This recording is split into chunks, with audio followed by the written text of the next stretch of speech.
بسم اللہ الرحمن الرحیم نحمدہ و نصلی علی رسولہ الکریم اما بعد۔ آج کے اس بزم سلیمانی میں میرا عنوان ہے منشیات کی لعنت اور تدارک۔ اس حقیقت کے ساتھ سبھی متفق ہے کہ زمین پر موجود انسان کے دکھ درد ماضی کے مقابلے کئی گنا بڑھ گئے ہیں۔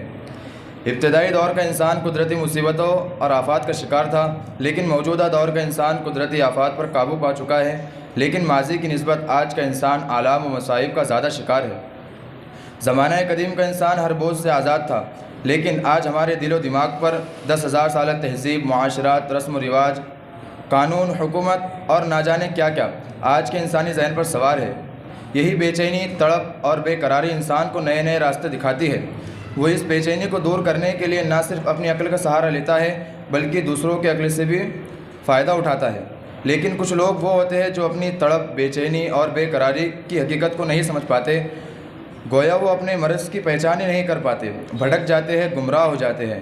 پھر وہ طرح طرح کی دوائیں اور نشے والی چیزیں استعمال کرتے ہیں، لیکن بے چینی ہے کہ بڑھتی جاتی ہے۔ چنانچہ شراب اور منشیات کا سہارا لے کر بھی دل و نگاہ کی بے چینی کا علاج نہیں ہو پاتا، اور صاحب غم منشیات کی گہری کھائی میں اترتا چلا جاتا ہے۔ اور نشہ ساری برائیوں کی جڑ ہے، یعنی دنیا میں جتنے بھی گناہ ہوتے ہیں ان میں سے زیادہ تر نشہ کرنے کے بعد انجام دیے جاتے ہیں۔ نشہ بدن، دماغ اور معاشرہ تینوں کے لیے نقصان دہ ہے۔ اسی بات کو ذہن میں رکھتے ہوئے اسلام نے آج سے 1400-1500 سال پہلے ہی شراب کو حرام کر دیا ہے، اور اسلام نے اس کی جو اہم وجہ بتائی ہے وہ یہ ہے کہ شراب پینے کے بعد انسان کا اس کے دماغ پر کوئی قابو نہیں رہتا۔ جیسے کہ قرآن پاک میں اللہ تعالیٰ نے فرمایا، اے ایمان والو، اگر تم نشے کی حالت میں ہو تو نماز مت پڑھو جب تک تم یہ نہ جانتے ہو کہ تم کیا کہہ رہے ہو۔ اسی لیے تو زیادہ تر لڑائی جھگڑے اور گناہ شراب پینے کے بعد کیے جاتے ہیں۔ حالانکہ شراب کے کچھ فائدے بھی ہیں، لیکن اس کے نقصان اتنے ہیں کہ فائدوں کا کوئی وجود نہیں رہتا۔ اسی لیے قرآن پاک میں اللہ تعالیٰ نے فرمایا، اے نبی صلی اللہ علیہ وسلم، اگر لوگ آپ سے پوچھے شراب اور جوئے کے بارے میں تو کہہ دیجئے کہ ان میں کچھ فائدہ ضرور ہے، مگر فائدے سے زیادہ نقصان ہے۔ آپ کو تعجب ہو رہا ہوگا کہ شراب جیسی چیز کے کچھ فائدے بھی ہو سکتے ہیں۔ ہاں، شراب کے کچھ فائدے بھی ہیں، مگر ان چھوٹے موٹے فائدوں کے باوجود اس کے نقصان بہت ہی سنجیدہ ہے۔ امریکہ کا نیشنل انسٹی ٹیوٹ of alcohol abuse and alcoholism, جو کئی سالوں سے شراب سے ہونے والے نقصانوں پر ریسرچ کر رہا ہے، اس کی رپورٹ بتاتی ہے کہ شراب پینے سے انسان کے دل کو بہت نقصان ہوتا ہے، جیسے کہ کارڈیومیوپیتھی یعنی دل کی ماس پیشیاں بڑھتی ہے یا سکڑ جاتی ہے، ہارٹ بیٹ یعنی دل کے دھڑکنے کی رفتار پر بھی برا اثر پڑتا ہے، ہارٹ اٹیک کا بھی خطرہ بڑھ جاتا ہے، اور ہائی بلڈ پریشر جیسی بیماریاں ہوتی ہے۔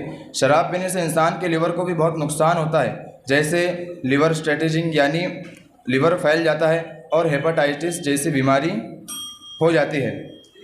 شراب پینے سے انسان کو پینکریاٹائٹس نام کی بیماری ہو جاتی ہے، جس سے انسان کا میٹابولزم سسٹم یعنی ہاضمہ خراب ہو جاتا ہے، اور کئی پیٹ کی بیماریاں ہو جاتی ہے۔ شراب پینے سے انسان کو کینسر جیسی جان لیوا بیماری ہو جاتی ہے، جیسے کہ mouth cancer, liver cancer, throat یعنی گلے کا کینسر۔ اس کی تدارک کی بنیادی ضرورت والدین کی ہے کہ گھروں میں ایسا ماحول فراہم کیا جائے کہ اولاد تمام برائیوں سے قطعاً رک جائے، اور ایمانی جذبات بالکل بیدار کر دیے جائے، اور اللہ کا خوف جگا دیا جائے، اور ان کی ایسی تربیت کی جائے کہ وہ نشہ سمیت تمام برائیوں سے نفرت کرنے والے بن جائے۔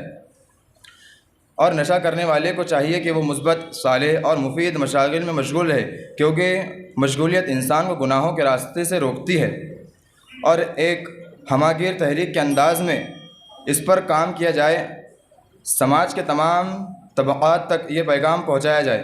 وما توفیقی الا باللہ۔